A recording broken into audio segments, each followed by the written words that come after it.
If your man went from texting you good morning every day to barely responding, if he went from being affectionate to being really distant, if he went from organizing date nights to coming up with a whole bunch of excuses, and all of this happened as you started to get closer to him, then you need to watch this video right now. But here's what most women don't understand. It's not because he doesn't care about you, he actually does. And this one shift in understanding will totally transform the way that you look at the situation. So in the next few minutes, I'm going to explain to you the 3 real reasons why he pulls away after intimacy gets closer, the biggest mistake that 90% of women make, which actually pushes him further away, and the exact 4-step process to be able to get him back without having to beg, plead, or do any of those desperate tactics that you might possibly be employing right now. Now, the first reason is the vulnerability panic. When a man gets emotionally close to you, something happens in his mind that doesn't happen to yours when you're actually connecting in with intimacy and getting close with him. As a relationship slowly progresses, men often feel exposed and vulnerable, and that sends them into this vulnerability panic. Ultimately, it triggers their protective instincts. Now, just think about it this way for a second. For thousands of years, men would typically go out and hunt and be the protectors and the providers. This was their way of showing that they actually cared and that they could look after their tribe or their environment or the family that they were in. Now what's happening is as someone gets closer to them, that's actually bringing out a side of them, a vulnerability inside of them that they don't necessarily feel comfortable with. You know, this is very much evolutionary and we've got to understand those differences. And even though we're not living in caves anymore, that programming, that evolutionary experience still exists. So when he opens up to you, when he starts sharing some of his feelings and so on, that's a part of his brain that eventually goes, well, danger, danger, got to protect myself. I'm worried, I'm exposed. The pulling away isn't rejection. It's his way of trying to restore balance to himself. You know, at the end of the day, think about a situation for you where you may have had to make a big decision in your life. And think about all the fears and all the insecurities and maybe the ways you might have self-sabotaged and so on over the years within that particular decision. You've got to really put yourself into that sort of frame of mind when it comes to getting involved in a relationship. There is a huge amount of fears that men hold on to. Reason number 2. The freedom fear. This one is huge. When things start to get really serious for a man, he's not ultimately thinking about all of the things that he's actually going to gain. He's thinking about the cost of commitment. What impact is this going to be to his freedom? Is he in a position to be able to provide and protect and so on if you guys were going down the path of having a family? It's not that he doesn't want to be with you. He's just weighing up the fears versus the benefits in that particular moment in time. Unfortunately though, the brain tends to have a tendency to focus more on survival than it is about thriving. You know, he's thinking not, wow, this woman is incredible and I want to spend the rest of my life with her. He's thinking, what if I'm not ready? What if I lose myself in this relationship? You see, these thoughts create anxiety and his instinct in those moments is to create space in order to get some clarity in a situation. Here's the key though. This fear has actually nothing to do with you personally.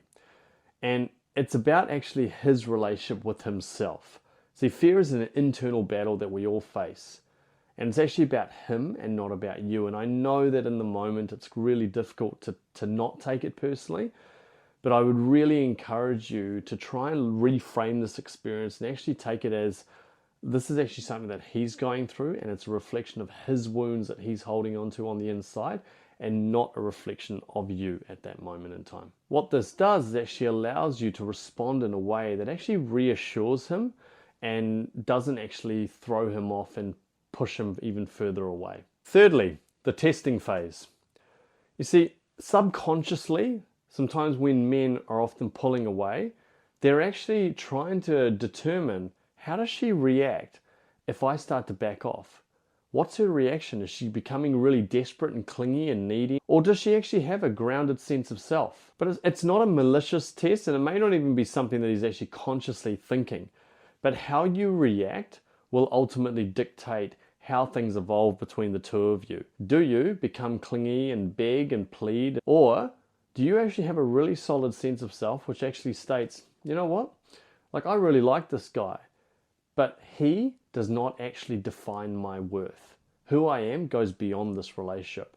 And so I know that even if this relationship doesn't work out, I'm going to actually be okay. That level of groundedness energetically will impact him. And essentially get you to a place where you're more likely to get him back in those moments. Here's the biggest mistake that I see women make though. They end up texting more frequently. They end up analyzing the situation as if he is an absolute idiot and, judge his behaviors at such an in-depth level, which will further validate to him that he's not actually making the right decision in those moments. They'll want to have the talk about the relationship and go really, really deep when he's not actually ready for it. They'll try and prove their worth by doing more and more and more for them under the guise of, I just genuinely care, where in actual fact there's a deeper intent. If I do some of these things, I can try and pull them back. And then ultimately becoming more and more available and accommodating. And so therefore not setting the right boundaries or not actually elevating your own worth as an individual. This actually confirms his freedom fear and makes him pull away even more. It validates to him, I'm not so sure if this is the right thing for me anymore. Ultimately, it's like quicksand. The more you struggle through it, the more you'll actually sink. So how do we go about getting him back? Well, I'm going to walk you through a 4-step process right now. And the first step is about giving him space without withdrawing your warmth. You see, your warmth is what he was actually magnetized to in the first place. And so many times I see women who withdraw their warmth. They'll try and come from a place of no contact. They'll cut off their energy, if you like, and become quite cold and quite distant. And then that has the opposite impact. And whilst that may draw him back, it's not going to allow an honest and authentic relationship to last over the long haul. You want to be making sure that you're actually bringing forth your warmth. Give him space, but it's okay to check in from time to time just to genuinely see how he's doing. Intention is everything. We've got to make sure our intent is right, and then that's when things really start to move forward in a positive way. Step 2, focus on you. See, this is so crucial. So many times we make a relationship the center of our life. Think of it like a pie. A relationship is one piece of the pie. It's not the whole pie. So really put your energy into your friends, into your family, into your hobbies. Find your worth, not only within yourself, but by some of the things that you're actually doing that bring you joy and not just through him. And look, I get it. Relationships can be a little bit challenging, and it's easy to fall into that trap of making it the centerpiece of your world. But if you can really elevate you and become the best version of yourself and make yourself the priority, and you'll make your mental health a priority, then what that does, it gives off the energy of, hey, I'm cool regardless of what happens here in this situation. I know I'm going to be okay. And that in turn ends up becoming extremely attractive towards him. Step 3. When he reaches back, be receptive, but not desperate. When he comes back, and he most likely will, don't punish him. Don't go off at him about why he did this and why he did that. Be curious and not judgmental. Ask him questions like, hun, I totally understand why you need a little bit of space. What would be really great for me is just to understand a little bit more about, where your head space was at and so on. Because I think if we're going to try and make this work, we need to make sure that we're just really, really honest and open with each other. And that means I want you to know that you can speak your truth with me, and it's just going to come from a purely, compassionate perspective. I'm not going to judge you in any particular way, because it's really important to understand that. And if you've got the right energy behind that, he's going to be receptive to that.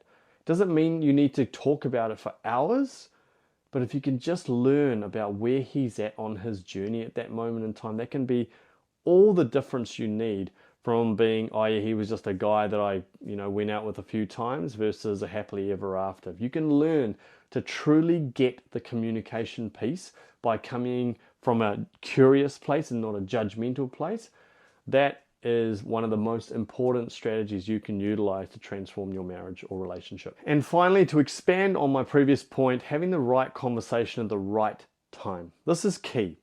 So many times people want to have that heavy conversation because they're coming from a place of desperation and control, and they need to know something right now.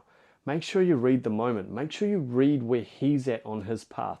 If you're coming purely from a place of, I just need to know now and we need to have that conversation, I can't function, he knows something's up, once again, that's going to continue to validate his challenges that he's facing and make him feel like, well, you know what, I just don't know if this is going to be the right thing for me anymore. Now, what does this look like in practice? Instead of texting him like a big novel or why aren't you coming back? Or did I do something wrong? Or something like that. Just continue your normal life. And then when you've got the right energy on the inside, in other words, when you feel light and feel grounded and centered, you might just send them a message and say, hey, such and such, I hope you're having a great week. I just want to check in and just see how you're doing. This week's been awesome. Had a really, really lovely time and really enjoying, work or whatever it is that you've been up to. But just wanted to check in to see how you're doing. Have a wonderful week. Boom. And you just leave it at that and not chase him over and over and over. Another example is if he's trying to reach out and say, hey, it'd be lovely to catch up for a coffee or whatever it is, and you've actually got something organized already, don't cancel that. Don't just cancel everything or don't drop everything just for him. And this is not about going, well, I'm really strong and I can't believe he acted like that, so he can wait. It's not that. It's about the intention is this relationship is a piece of the pie, not the whole pie. I've already committed to my friends and I can't make it on this particular day. Does this day work instead? And so if you actually come up with a message there, or even if it's a phone call, I'm always a big fan of doing things via phone calls because the energy is given across properly and there's no misinterpretations or miscommunications a lot of the time. So if you can actually say it and actually say, look, I'm sorry, I'm really, really busy. I've got this catch up with such and such on that particular night, but how does Thursday night work? I'd love to catch up with you then and still demonstrate that you actually would like to see him. Not trying to play it all cool all the time and keep your cards close to your chest, because men also want to see their woman be vulnerable, be open, and actually demonstrate that they actually like them. It's not all about trying to, put on a mask and come across all, cool and calm and collected all the time. It's okay to demonstrate that you actually like him. Now, as you start to implement this 4-step process, what actually happens is that you'll notice that he will actually start to be drawn to you a lot more. And the reason is because this is all about doing things with the right intent behind them. I'll keep saying this to the day I die. Intention is everything. Energy is everything. If we've got energy of desperation on the inside, then that energy, regardless of what action is taken, will come across as desperate. I recall Tony Robbins saying years ago, work harder on yourself than you do on your business. And the same goes for relationships. Work harder on yourself and then the relationship will flow because you're in the best place that you possibly can. This is the secret to it all.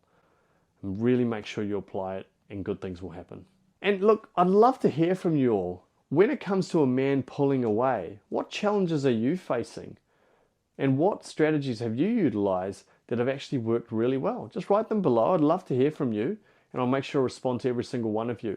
And if you've liked this video, make sure you hit that like button below. If you want to get more videos like this, hit that subscribe button. Now, just to take this a little bit further around understanding male psychology, below is a video that just talks about the 4 feminine traits that men find wildly attractive. I'd recommend you check out that video below. Really apply those strategies and you'll start to see some really amazing shifts going on in your relationship or marriage. Thank you so much. God bless, and I'll talk to you in the next video.